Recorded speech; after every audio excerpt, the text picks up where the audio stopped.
98 miles per hour. Hardening and infinity.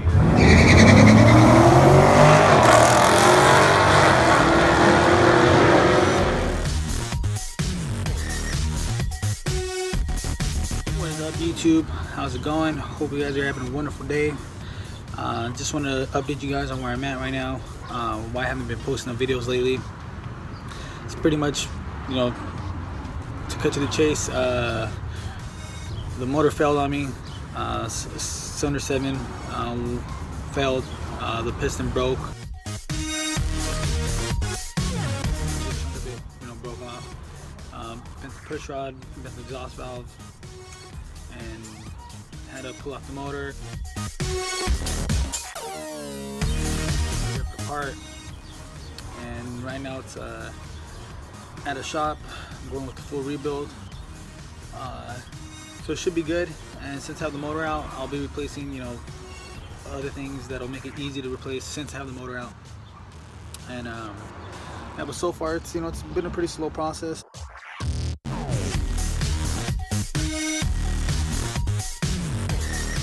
But I'll be posting some more videos as you know, as the parts come in and as I get the motor back. But it should be fun, whatever. This is pretty much where it's at right now, though. There we go. Got the motor out.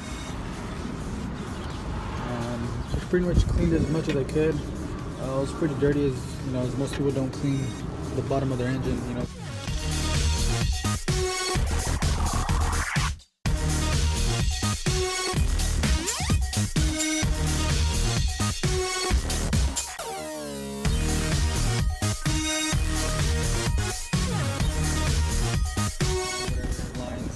Hard lines, rubber lines, so I cleaned as much as the engine bay that I could.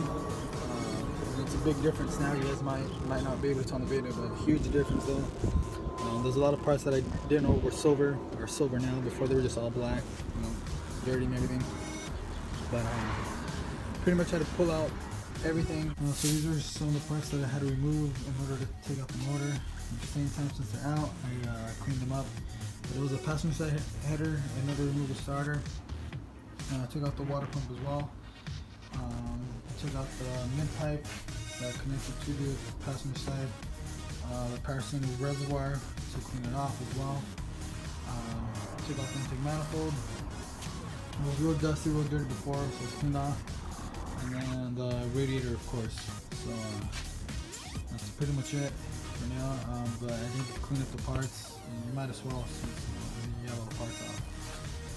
So yeah, leave the motor like a bare block to get it sent, so the builder can work on it and everything. But yeah, this is where it's at right now, man.